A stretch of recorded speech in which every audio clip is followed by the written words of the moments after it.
Mesdames, Messieurs, bonsoir. Ravi de vous retrouver pour ce nouveau numéro de Club Média 7. Au menu, le débrief de la célébration du 1er août. L'actualité brûlante au Sénégal, le décès de l'ancien président ivoirien Henri Konan Bédié et le bébé béninois retrouvé mort dans une machine à laver dans un hôpital sénégalais. Une affaire au contour encore obscure. Mes invités de ce dimanche soir, Médis Agbenkor, chroniqueur politique. Médis Agbenkor, bonsoir. Bonsoir, chers confrères. Bonsoir aux amis téléspectateurs. Merci pour l'invitation à cette émission de décryptage. Alphonse Moïse Soudé, un habitué de ce plateau, journaliste, analyste politique. Alphonse Moïse Soudé, bonsoir. Bonsoir à vous, chers confrères. Bonsoir à toutes et à tous. Merci de me faire l'honneur de m'inviter souvent sur votre plateau. La revue de presse hebdomadaire n'étant malheureusement pas disponible, nous démarrons avec la deuxième rubrique de l'émission, 7 jours au Bénin.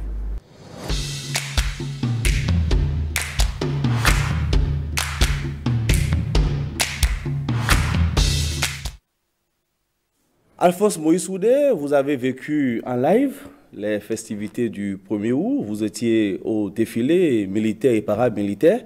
L'innovation cette année, c'est bel et bien le défilé aérien avec l'exhibition des nouveaux joyaux acquis par l'armée béninoise. On a noté également la présence de certains invités de prestige, comme le président nigérian Bola Ahmed Tinubu et le célébrissime milliardaire Aliko Dangote. Oui, je voudrais d'abord, en dépit de tout, nous sommes tous des Béninois, nous sommes des compatriotes, et nous devons tous porter dans notre cœur la célébration de la fête de l'indépendance. Je remercie le gouvernement de mon pays qui a mis les moyens à disposition, parce que si on ne met pas les moyens à disposition, je ne suis pas sûr que les corps habillés pourraient défiler. Bon. Et je remercie aussi ce défilé aérien. Ça permet aux Béninois de savoir que désormais nous disposons d'aéronefs, notamment dans la lutte contre l'avancée du djihadisme. Bon. Tinubu, l'invité de marque, moi, ça doit réjouir les Béninois parce que depuis 2016, on n'en a pas eu. Et nous avons connu une atmosphère, une ambiance malsaine entre le Bénin et le Nigeria. Ça fait plaisir de voir que le président nigérien nous a fait l'honneur d'assister au défilé. Et vous savez très bien que Dangote, c'est l'un des puissants hommes d'affaires nigérians et qui était déjà passé au Bénin depuis l'élection de Tinubu. Dangote est arrivé parce que les problèmes avec le Bénin sont partis de la crise qu'il y a eu entre le Bénin et Dangote. Et au Nigeria, comme je le dis souvent, les hommes d'affaires, les opérateurs économiques exercent une certaine influence sur le pouvoir politique. Donc Dangote s'est déplacé. Et Dangote n'est pas le seul. Le président Tinubu est venu avec une délégation de 6 gouverneurs. C'est dire que la coopération entre le Bénin et le Nigeria avance. Donc on ne peut que saluer cela. On souhaiterait que pour les prochaines fêtes, que ça ne soit plus Tinubu seul, mais que nous sommes entourés de pays voisins. Les rapports de bon voisinage souhaiteraient bien que nous puissions inviter le président togolais, le président burkinabé, tous ceux qui nous entourent. Et cela fera la fierté des Béninois. Un mot sur le défilé aérien qui a séduit plus d'un. Mais oui, j'ai dit, mais c'est vrai que dans l'histoire de mon pays, c'est pour la première fois que je vois les aéronefs défiler. On nous a dit que le Bénin a acquis des aéronefs. Nous sommes contents de constater que notre pays évolue petit à petit pour doter notre armée des moyens. Maintenant, bon, on se réjouit. Un grand pas a été franchi. On aurait souhaité qu'on aille de l'avant. Médis Agbenkor, 2 remarques majeures. Les relations entre le Bénin et le Nigeria sont plus que jamais consolidées. L'armée béninoise dispose de 5 hélicoptères pour contrer le djihadisme dans le nord Bénin. Oui, et ces 2 remarques que vous soulignez confèrent justement un cachet spécial à cette célébration du 63e anniversaire de l'indépendance du Bénin. Et là, on a remarqué qu'il y a une innovation qui est bel et bien le défilé aérien. Et on a vu des aéronefs qui ont survolé le ciel, les lieux, pendant que la manifestation se déroulait. C'est une innovation en ce sens que pour les éditions antérieures, on était déjà habitué au défilé, mais les défilés pédestres et motorisés. Cette fois-ci, l'élément nouveau qui vient, c'est bel et bien le décollage des avions. Et je crois que cette innovation aurait été beaucoup plus captivante si on avait pu déjà avoir un plus grand nombre d'avions. Donc il est souhaitable que le Bénin puisse avoir davantage de moyens pour obtenir plus d'aéronefs, pour que prochainement qu'on ait un défilé aérien beaucoup plus impressionnant, beaucoup plus impressionnant, beaucoup plus imposant. Mais c'est pas déjà mal comme un début. Pour un début, le nombre que nous avons vu, ça montre une volonté politique d'accompagner les forces de défense et de sécurité dans la lutte contre le terrorisme. Il faut le dire, c'est des équipements qui sont mis à la disposition pour faire face à la menace du terrorisme qui sévit au nord du pays. Puisque désormais, avec ces avions, les militaires pourront survoler les zones à risque pour mieux voir où se trouvent, pour mieux localiser les poches de djihadisme afin de mieux les neutraliser. La présence du président nigérien, Bola Ahmed Tinubu, et de sa forte délégation qui l'accompagne, je perçois cela comme une particularité. Je ne veux pas appeler cela une innovation, puisque c'est vrai que sous ce régime, c'est pour une première fois qu'on voit un chef d'État étranger à une célébration du 1er août, mais pas le passé, on voyait cela. Donc, si déjà nous décidons de renouer avec cette pratique, c'est que pour une première fois, ça constitue une particularité par rapport aux éditions antérieures organisées sous ce régime. Et cette particularité par rapport aux autres éditions exprime ou traduit une relance de la coopération bilatérale entre le Bénin et le Nigeria. C'est vrai qu'officiellement il n'y avait pas eu de rupture, mais quand on lisait entre les lignes, on pouvait sentir quand même les relations n'étaient pas au beau fils jusqu'à un passé récent. Il suffit de lire entre les lignes, on comprendra qu'il y avait vraiment des questions qui fâchent jusqu'à ce qu'on aille à la fermeture des frontières. Ça, c'est déjà une preuve qu'il y avait de problèmes. Mais si déjà on a pu obtenir le déplacement ou la visite de l'autorité au plus haut niveau du grand voisin de l'Est, qu'est son Excellence Bola Ahmed Tinubu, c'est qu'on peut désormais se frotter les mains et dire que c'est un nouveau départ diplomatique entre le Bénin et le Nigeria, surtout que le chef de l'État nigérian en venant a été soutenu ou bien accompagné par une forte délégation avec la remarquable présence de l'homme d'affaires, l'opérateur économique Aliko Dangote et des gouverneurs. C'est déjà la preuve que le Bénin et le Nigeria désormais peuvent reprendre la collaboration, la main dans la main. Mais je dois, pour finir sur cet aspect du débat, dire que on pouvait déjà voir la chose venir. On pouvait déjà voir la chose venir en ce qui concerne la visite officielle du président nigérien. Parce que dès son élection, il y a eu une série d'actions. Patrice Talon qui était à Abuja pour son investiture, les deux hommes d'État qui se sont rencontrés à Paris en marge du sommet sur le nouveau pacte financier mondial. Justement. Patrice Talon qui est encore allé à Abuja après le sommet. Donc cette fréquence du chef d'État Dangote qui est venu aussi au Bénin, le directeur général des douanes du Nigeria au Bénin. Donc quand on met ensemble cette fréquence du président béninois au Nigeria avec les visites de personnalités nigériane au Bénin, on pouvait déjà s'attendre à ce qu'un jour, dans un futur immédiat, que le chef de l'État nigérian effectue également le déplacement vers le Bénin. Et ça a été c'est venu même plus tôt et au bon moment lors de la célébration de la commémoration. C'est donc le couronnement d'une série d'actions. Couronnement d'une série d'actions.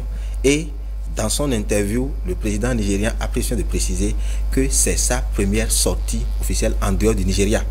Donc c'est vraiment un grand honneur qui est fait au Bénin et de recevoir au bon moment la visite du président nigérian. Alphonse Moïse Soudé a noté également la prestation artistique du griot nigérian Kofo, le griot des rois Yoruba au Nigeria.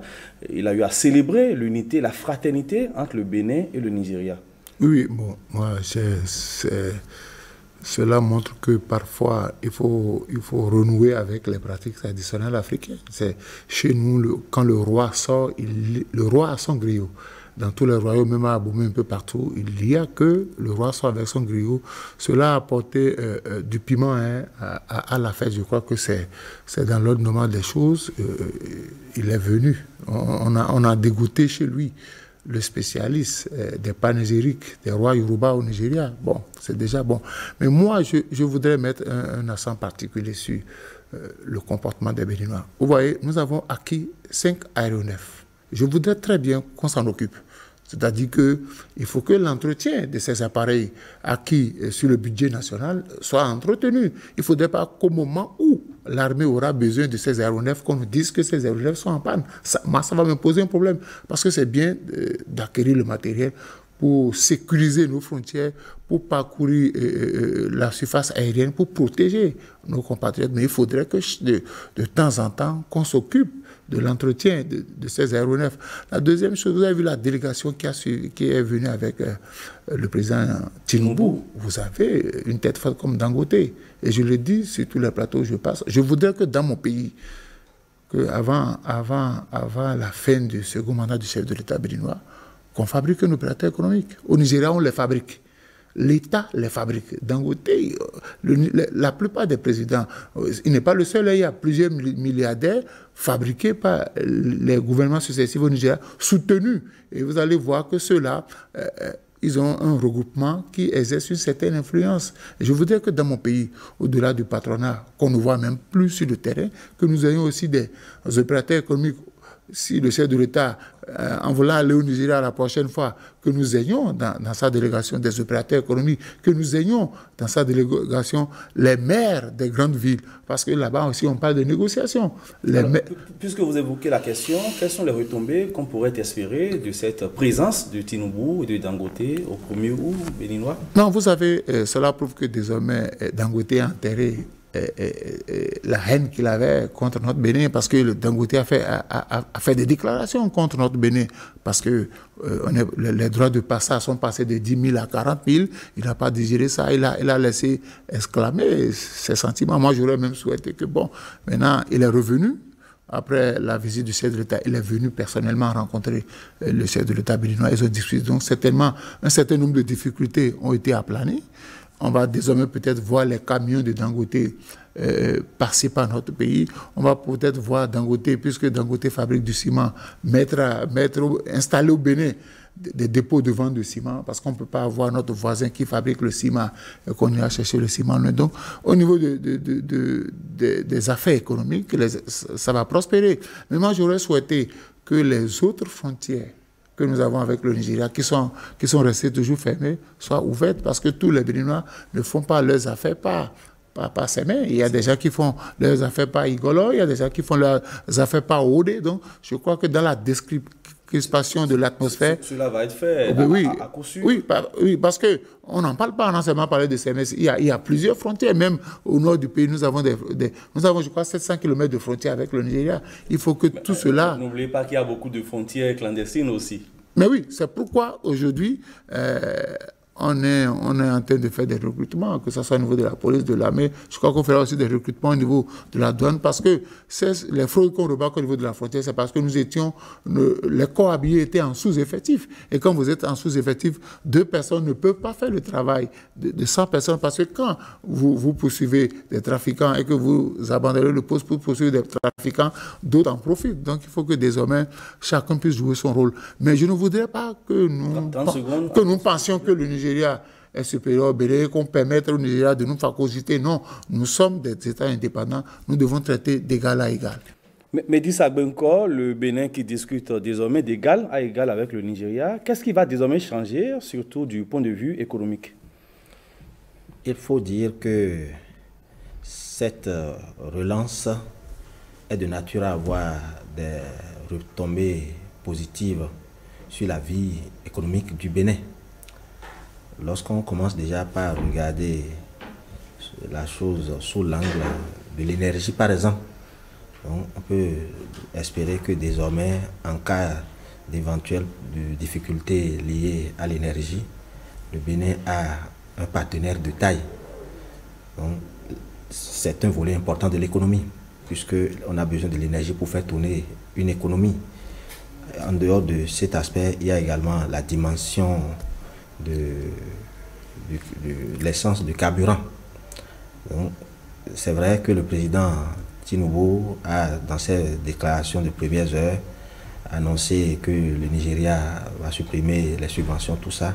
Cependant, le Bénin étant quand même un voisin, un proche, éventuellement, c'est également une occasion de voir si une dérogation est possible pour le Bénin. Donc tout ça, de mon point de vue, c'est quand même une opportunité que le Nigeria offre au Bénin pour mieux poser les problèmes devant permettre de contribuer au développement économique du pays. Pour finir avec la question, certains citoyens sont encore nostalgiques du défilé civil. Oui, c'est vrai qu'à un moment donné, on a dû supprimer le défilé civil parce qu'il y avait une mauvaise organisation à ce niveau-là. Donc, on a supprimé, je crois, qu'on peut peut-être renouer avec cela, mais avec une organisation pointue. Parce que affaire de défilé, c'est un problème de timing. Un problème de timing, bon, on ne peut pas permettre aux gens de défiler n'importe comment. Donc, il faut faire une sélection. Il va falloir que le comité d'organisation des manifestations officielles au niveau du palais puisse réfléchir à la question, voir quelles sont les corporations à qui l'on peut permettre de défiler. C'est vrai que, entre-temps, on appréciait beaucoup ça, mais c'était devenu un folklore où il y avait une très mauvaise organisation. Donc, on ne savait même pas à quelle heure on allait se lever, je crois que ceux qui sont au palais, ceux qui organisent les manifestations, ils vont prendre le pouls pour voir à qui il faut donner priorité lors de ces défilés. Il faut leur dire, vous avez défilé civil, vous avez 30 minutes, donc vous organisez, parce qu'avec les corps habillés, le timing est respecté. Le timing est respecté. Oui, au sujet du défilé civil, il faut nuancer que c'est sur les lieux des manifestations officielles que cette pratique a disparu. Mais pour les célébrations décentralisées à l'intérieur du pays, dans les communes, ça continue dans certaines localités. Parce qu'il n'y a pas un grand défilé militaire là-bas. Bon, la preuve, dans une localité, on a même vu des chasseurs qui ont défilé. Maintenant, on parle de la célébration au plan national, les manifestations officielles. Bon, donc à ce sujet, il est vivement souhaitable que ce défilé revienne. Parce que lorsqu'on parle de la fête de l'indépendance, c'est une affaire de toute la République. C'est tout le pays. Ça doit offrir une photographie de la société et les autres corporations étant quand même du pays. Si la commission en charge de la manifestation pourrait désormais leur trouver une place pour quand même permettre des défilés, peut-être par échantillonnage et de façon symbolique, ça va donner beaucoup plus d'éclat et même d'écho à la chose. Tout cela dans le respect du principe de timing, bien sûr. Parce que quand on parle des manifestations officielles, c'est sur ces lieux que les membres du gouvernement viennent, le chef de l'État est là, les délégations étaient là, tout le monde est là. Ce n'est pas normal de les faire attendre pendant des heures pour faire vivre encore des défilés civils à caractère interminable. Donc, il faut vraiment veiller au timing, si tant est qu'il faut décider de réintégrer ce volet de l'organisation. Mais permettez-moi de terminer en revenant rapidement, en saluant avec le style, la simplicité et l'efficacité du griot nigérian qui est invité. Parce que nous avons remarqué, quand on a annoncé, quand le protocole a annoncé une prestation artistique ou bien culturelle, on s'attendait à ce qu'on avait l'habitude de voir. Finalement, c'est un griot qui est venu en langue nationale, a fait une déclamation très intéressante. En langue yoruba. En langue yoruba. Donc, c'est également une leçon qu'on peut tirer pour se dire, voilà encore une autre forme ou bien un autre style d'invitation des artistes pour les manifestations officielles. Bon, tout le temps, on voit des artistes, des poètes, c'est pas mal. Mais nous sommes dans un pays qui a des traditions où des griots existent. Donc, si prochainement, pour les manifestations dans les communes et autres, si c'est possible de les associer de temps en temps. Vous voulez voir le Kwanlingan du Dahomey par exemple? Pourquoi pas? On vous aura compris sur la question. À présent, le décryptage de l'actualité à caractère d'extranéité, c'est dans la rubrique Interactu.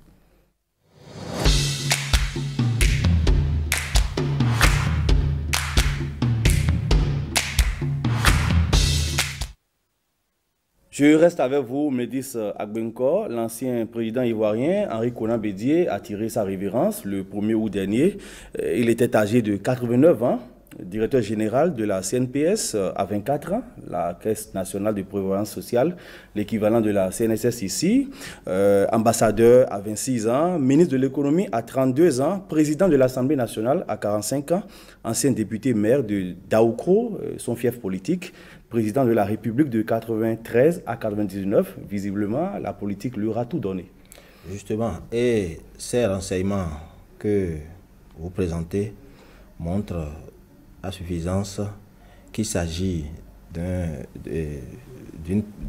regrettée personnalité politique qui a connu une ascension fulgurante dans son parcours et qui est allée de promotion en promotion avant d'être décédé à 89 ans.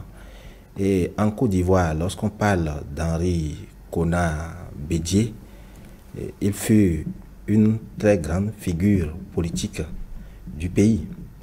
Et précisons que, je me rappelle très bien, en 2015, Jeune Afrique, en classant les 50 personnalités influentes de la Côte d'Ivoire, l'avait mise en 4e position. Après Guillaume Soro, Pascal Affi-N'Guessan, Ahmed Bakayoko, en 4 dans le classement de Jeune Afrique, c'était Henri Konan Bédié. Donc c'est un grand baobab de la scène politique ivoirienne qui vient de tomber, s'il faut s'exprimer en français facile de cette façon. Et également, ce décès est susceptible d'entraîner une redistribution des cartes politiques dans ce pays. Parce qu'il était à la veille d'un congrès, préparait un congrès, et au regard de son importance dans son parti politique, donc il faut voir cela beaucoup plus comme un coup dur pour son parti politique et une grande perte pour le peuple ivoirien qui d'ailleurs a décrété des jours de deuil et en hommage aux regrettés disparus, dont nous saluons également la mémoire. Voilà. Alphonse Moïse Soudé, HKB, comme il était affectueusement appelé, est aussi connu pour le concept d'ivoirité, un concept qui a été la source de beaucoup de tensions politiques et de fractures sociales. Oui, HKB, c'est vrai qu'il a marqué certains dinosaures de la politique ivoirienne. Rappelez-vous que s'il n'était pas mort, il aurait souhaité encore être candidat à la prochaine présidentielle. Mais quand on parle d'ivoirité, on pense à Henri Konan Bédié. Les problèmes de la Côte d'Ivoire sont partis de là avec le coup d'état du général Guéhi. Et je crois qu'en ce temps-là, j'avais déjà signé une chronique et je n'ose pas répéter sur votre plateau le nom que je lui avais donné, mais je dis aujourd'hui le décès de ce dinosaure qui a tout eu de l'État ivoirien, il a tout eu depuis 24 ans jusqu'à 89 ans, il a tout eu, comme me disait quelqu'un, et il n'a pas connu un instant de misère.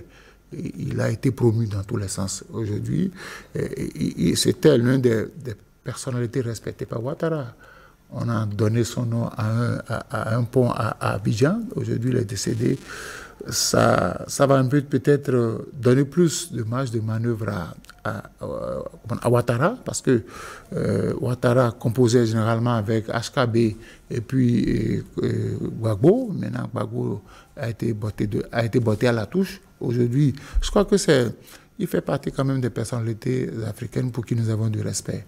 C'est vrai qu'à un moment donné, son implication dans la politique, parce que s'il n'avait pas fait ses erreurs, il n'y aurait pas eu coup d'État avec Guy. Et les Ivoiriens lui reprochent cela, parce que le coup d'État est parti du concept d'ivoirité. Et vous savez que la Côte d'Ivoire, au temps de Moufout, la Côte d'Ivoire allait chercher les compétences hors de la Côte d'Ivoire. Au Bénin, on venait chercher des cadres, au Burkina Faso, parce que la Côte d'Ivoire, en ce moment-là, n'avait pas qu'on appelle de cadres. Mais dès qu'on a instauré le concept d'ivoirité. Parce qu'il faut... Un concept nationaliste, voire mais il faut savoir qu'il était président de l'Assemblée nationale quand Ouattara était Premier ministre au décès de Mfouet. Et théoriquement, on a vu Ouattara, on a dit que Ouattara allait prendre le pouvoir, on reprochait à Ouattara d'être du Burkina Faso. Donc on a dit désormais, si vous voulez occuper les postes de responsabilité, mais l'histoire on ne peut pas parler de l'histoire de la Côte d'Ivoire sans retenir ce vilain concept-là qui a été inventé par Henri Konan Bédié. C'est vrai qu'il a eu une bonne image dans l'imagerie des Ivoiriens, mais on lui reproche ce concept-là qui a fait que la Côte d'Ivoire a connu des années de guerre. Donc il faudrait que, quand Dieu nous a tout donné, quand nous avons la possibilité, quand nous avons tout dirigé dans notre pays, nous devons constituer un monument. C'est vrai qu'il est resté un monument pour les Ivoiriens, mais cette tâche-là est restée avec Henri Konan Bédié, parce qu'il n'y a jamais eu de coup d'État en Côte d'Ivoire. Il n'y a jamais eu de coup d'État parce que le président ivoirien, au fait, ne donnait pas les moyens à l'armée. C'est quand l'armée a les moyens que l'armée organise les coups d'État. Donc, mais dans la tête des Ivoiriens, on a dit, c'est sous Henri Konan Bédié qui est Côte d'Ivoire. Donc, il a un côté positif, mais il y a des reproches qu'on lui fait, mais c'est l'affaire des Ivoiriens. Moi, je dis, c'est un Africain qui est décédé. Et nous saluons sa mémoire et nous aurions souhaité. Parce qu'à 89 ans, on continue de faire la politique. Alors qu'on a tout gagné de la politique, il faut savoir quitter les choses avant que les choses ne vous quittent. Oufouettiste Bontin, il était un allié d'Alassane Ouattara avant de retourner dans l'opposition aux côtés des partisans de Laurent Gbagbo, est-on tenté de dire? Oui, parce que Oufouettiste Bontin, parce que c'était l'une des grandes figures du Parti démocratique de la Côte d'Ivoire, PDCI. Bon, avant de faire, après le revirement que vous soulignez, tout à l'heure le confrère Soudé faisait allusion au concept de l'ivoirité, bon, qui a entraîné l'historique coup d'État du 24 décembre 1999. Avec le général Robert Guéhi. Bon, donc c'est vrai que ce concept d'ivoirité avait entraîné une sorte d'exclusion, de l'exclusion aux frustrations. On a vu comment ça s'est passé. Finalement, le coup d'État est intervenu pour relancer, pour remettre le compteur à zéro. Parce que par la suite, quand les élections ont été organisées, c'est que Laurent Gbagbo a été élu, il a pris le pouvoir, les choses ont évolué. Et aujourd'hui, la Côte d'Ivoire a su tourner cette page, a dépassé cette étape de concept de l'ivoirité qui est désormais du passé. Et il faut souhaiter que dans les pays africains, qu'il n'y ait plus de ces théories discriminatoires susceptibles d'entraîner des coups d'État ou autres formes de perturbation de la vie démocratique. C'est une tête du monstre à trois têtes, Gbagbo, Bédié, Ouattara, qui vient de tomber. Quel héritage HKB laisse-t-il selon vous? Non, au niveau du RHDP, c'est une personnalité. Bon, c'est vrai qu'on ne se réjouit pas, mais il vient de céder le passage. Parce que tant qu'il était là, personne ne pouvait lever le doigt pour être candidat. La preuve, il a nourri l'ambition d'être candidat à la présidentielle de 2024. Donc aujourd'hui, il faut qu'au niveau du RHDP, du PDCI, RDA, que les gens s'entendent désormais pour choisir le successeur qui pourra continuer. Parce que c'est là que les problèmes se posent. Ce n'est pas évident que HKB ait préparé quelqu'un pour lui succéder. Aujourd'hui, bon, on dit qu'un chef ne connaît pas son successeur. Mais aujourd'hui, il faudrait qu'au niveau de ces partis-là, les gens s'organisent pour qu'il n'y ait pas de clash. Parce que lui, il n'a pas prévu que Dieu allait lui faire appel en 2023 et qu'il n'a prévu personne, la guerre des ambitions va détruire son parti politique. Donc il faudrait que, c'est vrai qu'il ne faut pas que l'héritage laissé soit détruit par les ambitions des uns et des autres, parce qu'il constituait l'arbre qui cachait la forêt à un certain nombre, comme à l'éclosion d'un certain nombre de compétences politiques au sein de son parti, parce que tant qu'il est là et qu'il peut être candidat, on ne peut désigner personne d'autre. Donc voilà ce qu'on reproche aux chefs africains. Au niveau de la politique, on reste là tout le temps, on s'assoit, on ne prépare pas la relève. Et quand il arrive à la nature de vous appeler à l'improviste, votre parti vole en éclats. Donc je voudrais que les chefs de partis politiques africains s'inspirent de cela. On n'est pas appelé à rester là éternellement. Il faut toujours préparer la relève, parce que si vous ne préparez pas la relève à votre décès, votre héritage sera saccagé et votre nom va passer aux oubliés. Donc je souhaite vivement qu'au niveau du RHDP, PDC et RDA, que le départ de HKB ne détruise pas ces deux parties-là. D'Abidjan à Dakar, on va aborder l'actualité politique brûlante à Dakar. L'opposant sénégalais Ousmane Sonko a été arrêté, son parti, le PASTEF, dissous. Des manœuvres politico-judiciaires afin de l'empêcher d'être candidat à la présidentielle. Vous savez ce qui m'embête? Lisez un peu l'histoire de Macky Sall, 2004-2007. Premier ministre, on l'a botté à la touche. 2008, quand il a eu le courage d'interpeller Karim Wade par rapport à un certain nombre de réalisations, son mandat de président de l'Assemblée nationale est passé de 5 ans à 1 an. Et les Sénégalais n'ont pas aimé ça.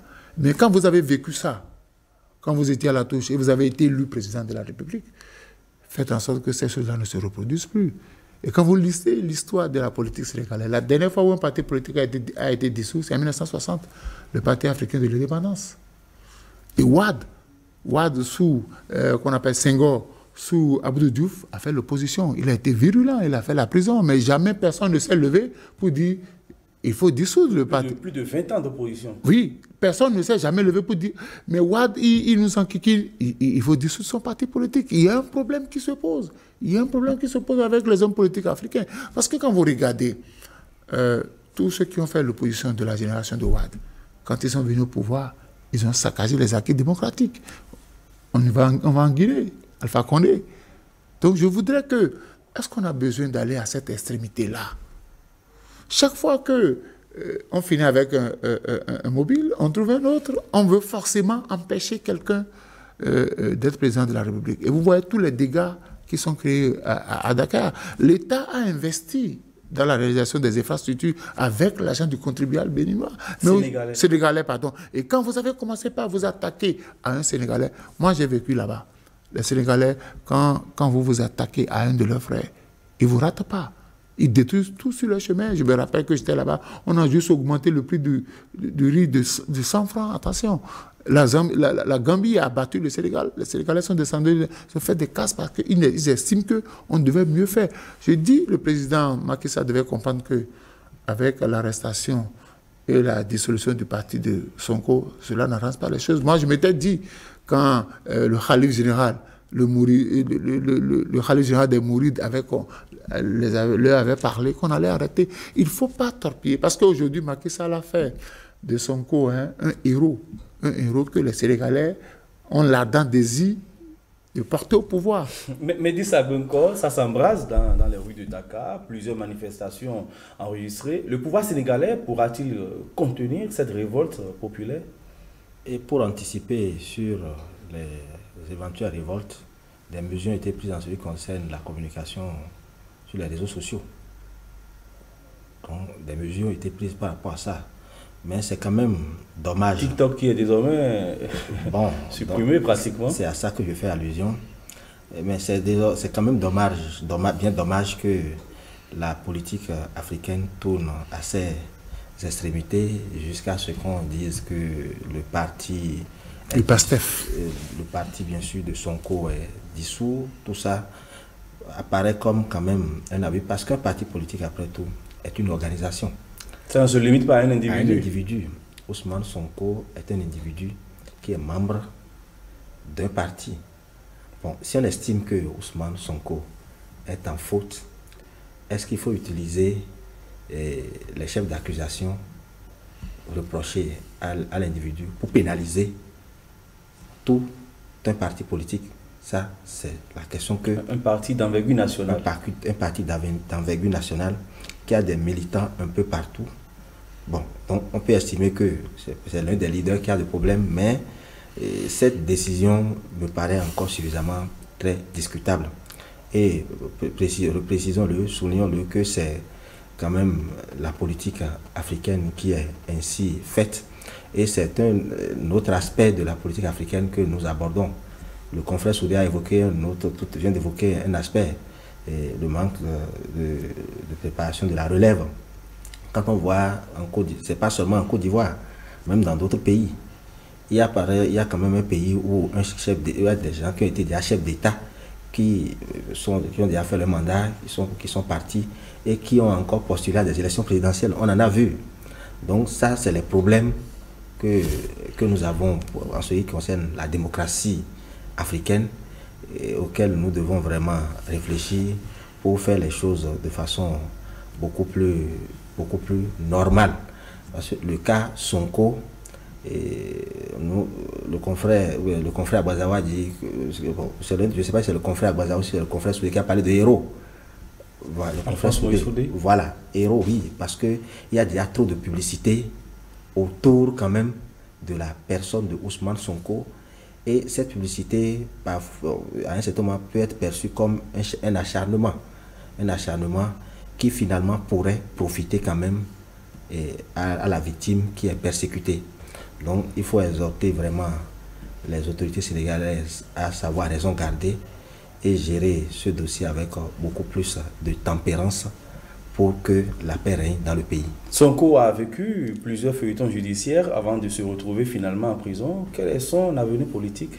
Non, en réalité, c'est parce que Sonko s'est lancé dans la politique qu'il y a ça. Ce qui vous souvient il combattait le 3e mandat. Et quand c'est dans tous les pays africains, quand vous vous lancez dans la politique et que celui qui est au pouvoir ne veut pas que vous puissiez évoluer, s'il ne veut pas que vous puissiez mettre un frein à ses ambitions, on trouve toujours quelque chose à vous faire. Si vous ne savez pas faire, on va vous trouver des fautes que vous aviez commises quand vous étiez à l'université. C'est comme ça la politique africaine. C'est pourquoi je dis qu'il faut revoir les choses. On ne peut pas interdire à un citoyen d'être candidat parce que ce qu'on a tout concourt au fait qu'on ne veut pas voir Sonko au palais de la République. C'est pas possible. Et les peuples africains n'aiment pas la victimisation, ils n'aiment pas l'acharnement. Regardez tous les pays dans lesquels on s'est acharné contre un homme politique et celui là est venu au pouvoir.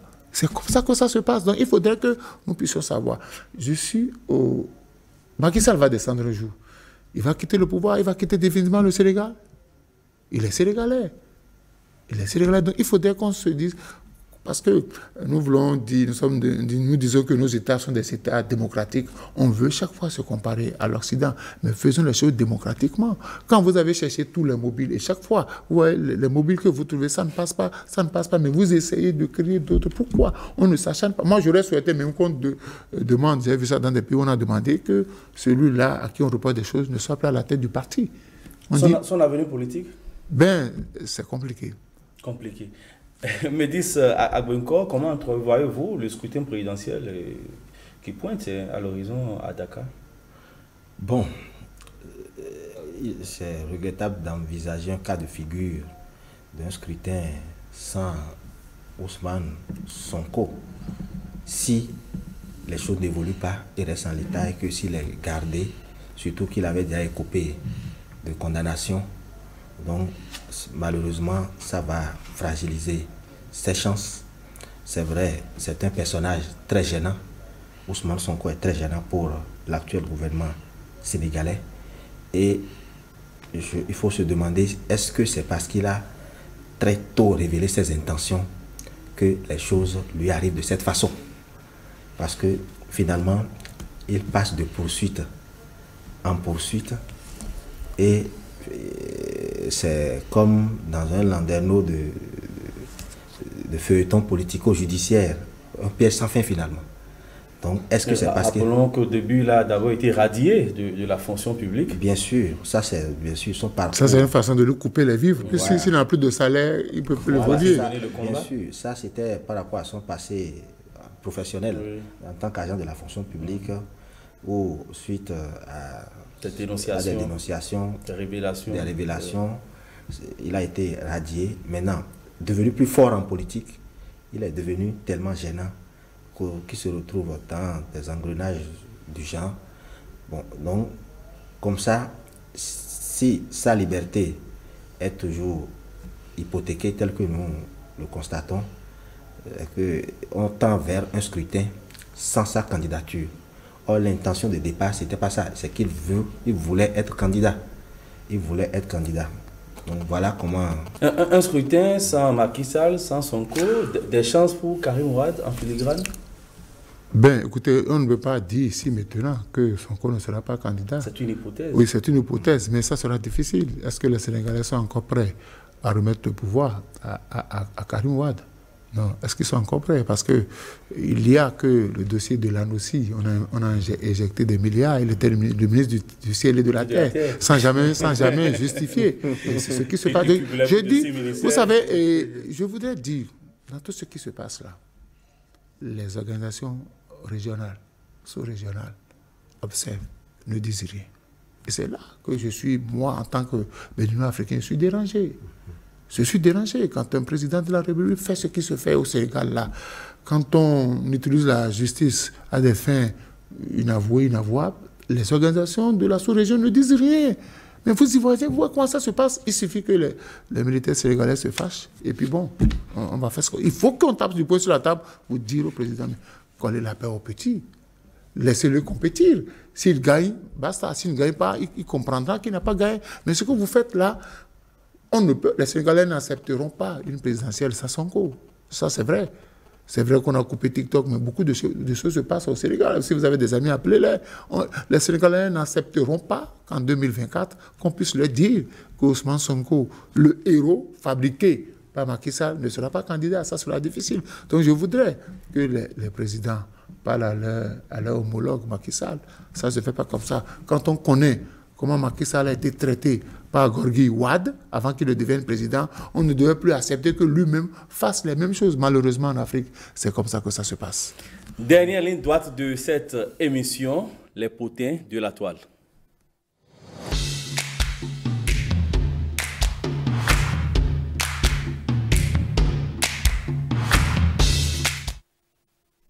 Médis Agbenko, c'est une triste actualité qui alimente les discussions sur la toile. Un nouveau-né, une fille, premier enfant d'un couple béninois vivant au Sénégal, a été retrouvé broyé dans une machine à laver. Le personnel de la buanderie l'aurait certainement confondu. Ça, c'est pour faire court. C'est une affaire au contour rocambolesque. Bon. C'est d'une triste nouvelle à une autre. Puisque la semaine dernière, c'était une triste nouvelle venant de la France. Une compatriote a été assassinée. Elle a été charcutée.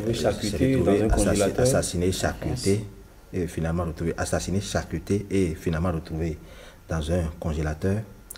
Et là, les procédures sont en cours pour la manifestation de la vérité. Et maintenant, c'est de nouveau-né qu'il est question venant d'un couple béninois. Je pense qu'il faut appeler les autorités judiciaires à beaucoup élucider les circonstances réelles de ce drame qui est arrivé, parce que c'est vrai que des erreurs du genre sont régulières en milieu médical, et finalement, du jour au lendemain, ça tombe dans l'oubli. Mais plus on prend ce genre de choses à la légère, et que le mal va perdurer. Il faut commencer par sévir. Parce qu'un couple qui a eu un enfant qui disparaît dans ces conditions, il n'y a que le couple pour savoir toute la bataille qui a été menée avant que cet accouchement ne soit fait, cet enfant n'arrive. C'est le premier enfant du couple en plus. Le premier enfant en plus. Et que finalement, on dit, bon, ça a été une erreur confondue à de linge. C'est trop facile de justifier les choses comme ça.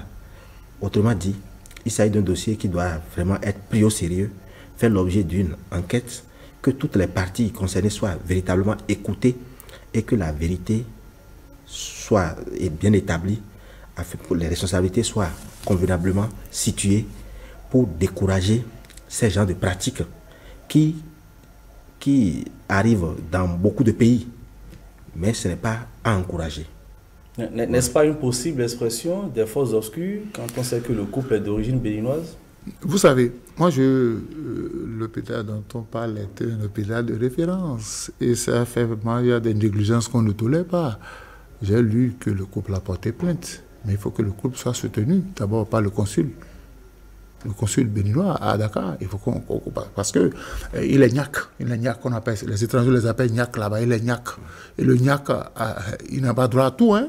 Le niaque n'a pas droit à tout. Donc il faut que le consul du Bénin à Dakar se lève. Parce que c'est difficile que vous êtes une femme parturiente, votre enfant est sorti de vos entrailles, on l'a posé sur votre ventre et quelqu'un vous dit après que votre enfant a été confondu à du linge. Quelque part, il y a de la négligence. Oui. Ce n'est pas ce que nous disons. Il faut que les enquêtes, qu'on poursuive les enquêtes. Parce que, écoutez, peut-être c'est le seul enfant que Dieu a décidé de donner à ce couple qui finit là. Bon, celui qui a ramassé, il était dans quel état qu'il ramassait? Un enfant, c'est un chiffon. Quand même, il y a encore les os. Quand on prend un linge, bon. Un bébé, c'est au moins 1 kilo. Moi, ça me pose un problème. Je crois que le dossier est déjà entre les mains de la justice, mais il faudrait que notre consul se mêle à l'affaire. Il faut que la communauté béninoise, qui est bien organisée au Sénégal, suive de près ce qui se passe. Parce que c'est un peu compliqué. Force obscure. Moi, je n'oserais pas dire ça, mais quelqu'un a été coupable quelque part.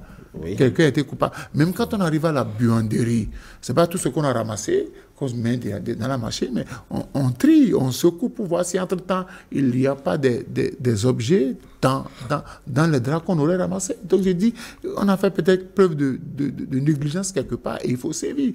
C'est vrai que le couple, quelle que soit la sanction qu'on va infliger au coupable, l'enfant ne va pas revenir. Il faut d'abord mettre ce couple-là sous contrôle psychologique. Il faut mettre ce couple-là sous contrôle psychologique parce que ça va déranger dans la tête. On a souffert pour concevoir. On a dépensé de l'argent. On a perdu du temps. On n'a même pas eu le temps de célébrer peut-être le premier mois ou le deuxième mois de l'enfant. Et Vlan vous dit que votre enfant a été broyé dans une machine à laver. Moi, ça me pose un problème de négligence quelque part. Et là, il faut sévir. Il faut punir tous ceux qui sont impliqués dans la chaîne de responsabilité. C'est pourquoi je demande à notre consul et que je demande au ministre des Affaires étrangères qu'on donne des consignes pour que le dossier soit suivi de près, pour qu'on ne dise pas que c'est un niaque. Bon, on peut banaliser ça, parce que c'est important. Mais je dis, au même moment, il faut suivre psychologiquement ce couple-là pour qu'il n'ait pas d'autres problèmes de santé après. Mais dis ça encore. Bon, il faut le répéter, il faut rendre justice à ce couple. Il faut rendre justice à ce couple. C'est vrai qu'aucun dédommagement, aucune sanction ne peut équivaloir à ce qui est perdu. Mais ne serait-ce que pour des raisons de satisfaction morale et pour les intérêts même, c'est que de la sécurité sociale, il ne faut pas laisser passer des choses du genre. Et c'est le moment de réitérer aux agents employés à tous les niveaux dans les hôpitaux, dans les centres de santé, surtout dans les maternités, que lorsqu'ils ont la responsabilité d'avoir en charge à gérer la vie des enfants des autres, il faut faire preuve de professionnalisme. Où est le professionnalisme dans ça? Parce que s'il y avait vraiment le professionnalisme, il doit y avoir une méthode quand même pour trier ce qu'on doit. Voilà. Est-ce qu'on était distrait? Est-ce qu'entre-temps, des gens étaient préoccupés par le téléphone portable pour mal? Donc, c'est des questions. C'est des questions. Donc, toutefois, et que ça, c'est un fait très grave. C'est un fait très grave et qui même qui n'est même pas bien pour l'honneur même de l'hôpital. Peut-être celui qui s'en occupait regardait la télé. C'est pourquoi je remercie l'administration béninoise pour avoir supprimé dans les services la télévision, parce que peut-être c'est le moment de son feuilleton préféré et il regardait la télé et il triait le linge. Et aujourd'hui, nous sommes tenus par le temps, nous allons finir rapidement. Le défaut n'est plus seulement la télévision, même des portables aussi. C'est bien possible, voilà. Vous l'avez dit tout à l'heure. Merci à vous, Médis Agbenko, chroniqueur politique. Oui. Merci à Alphonse Moyoussoudé, journaliste, analyste politique. Ce sera tout pour Club Média 7 de ce dimanche. Merci à toute l'équipe de préparation et de réalisation de cette émission. Merci à vous aussi, chers amis téléspectateurs. À très vite.